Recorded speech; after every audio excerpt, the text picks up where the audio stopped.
How many terms of the AP 9, 17, 25, so and so must be taken, मतलब कितने term ये जो arithmetic progression के है वो लेना है हमको, ताकि हमको जो है टोटल 636 मिले। यानी हमको सम ऑफ एन टर्म्स दिया हुआ है, कितने टर्म अब लेना है, यानी हमको एन निकालना है जितने हमने टर्म लिया है एस एन में। तो हमको सबसे पहले first term a is equal to 9 मिल गया है, डिफरेंस हम निकाल सकते हैं, that is the subtraction of 2 consecutive. तो d is equal to 17 minus 9 करेंगे तो 8 मिल गया। एस एन दिया हुआ है तो हमको एस एन का फॉर्मूला पता है, n by 2 into 2a plus n minus 1 into D, उसमें सारे वैल्यूज जो है वो पुट कर देंगे। एस एन का 636 पुट करेंगे और n बाई 2 इंटू a क्या है 9 है तो 9 पुट कर दिया, प्लस n माइनस 1 इंटू 8। तो 636 is equal to n by 2 into 9 to 18 हो गया, 8n हो गया, एंड 8 इंटू माइनस 1 माइनस 8 हो गया। तो स्क्वायर ब्रैकेट के अंदर 18 और माइनस 8 है, तो दोनों जब ऐड होंगे तो 10 बचेगा, तो 10 प्लस 8n बच गया स्क्वायर ब्रैकेट के अंदर। तो 1272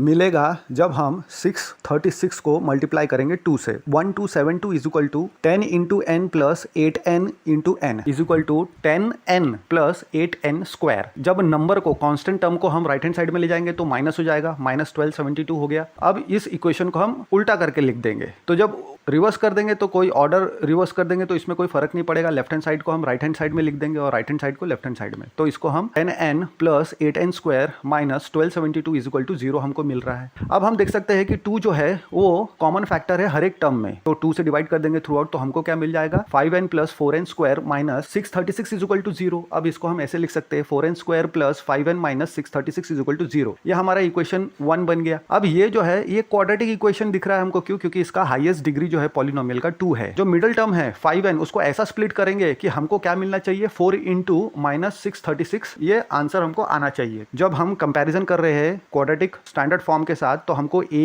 b और c की वैल्यू मिल रही है, तो हमको b कैसा लाना है a इंटू c, तो सब वैल्यू पुट करेंगे तो 4 इंटू 636 इंटू माइनस 1 आ जाएगा। अब 636 का फैक्टर लिख लेंगे तो 4 into 2 into 2 into 3 into 53 into minus 1। अब हम इसका ऐसा दो ग्रुप बनाएंगे कि जो लास्ट में जो दो नंबर आएगा, प्रोडक्ट तो सेम ही रहेगा लेकिन लास्ट में जो दो नंबर आएगा उसको जब हम ऐड करेंगे तो b आना चाहिए, यानी 5 आना चाहिए। तो हमने ऐसा ग्रुप बनाया जिसके कारण माइनस 48 एक में आ रहा है और दूसरे में 53 आ रहा है, तो दोनों को ऐड किया तो 5 आ रहा है, यानी b आ रहा है, यानी ये हमारा स्प्लिटिंग ऐसा ही होगा। तो पहले दो टर्म में से n कॉमन निकाला तो बीच में 4n प्लस 53 बचा, और दूसरे में से माइनस 12 निकाला तो हमको फिर से 4n प्लस 53 बचा। तो अब 4n माइनस 53 कॉमन निकाला तो हमको n माइनस 12 मिला, यानी इसमें फर्स्ट टर्म 0 होगा या तो सेकंड टर्म 0 होगा। तो n इज इक्वल टू हमको माइनस 53/4 मिल गया, या n इज इक्वल टू हम बोलेंगे कि 12 मिल गया। अब हमको पता है कि नंबर ऑफ द टर्म्स जो है वो होल नंबर होना चाहिए, तो हम कह सकते हैं कि there are 12 terms for given arithmetic progression.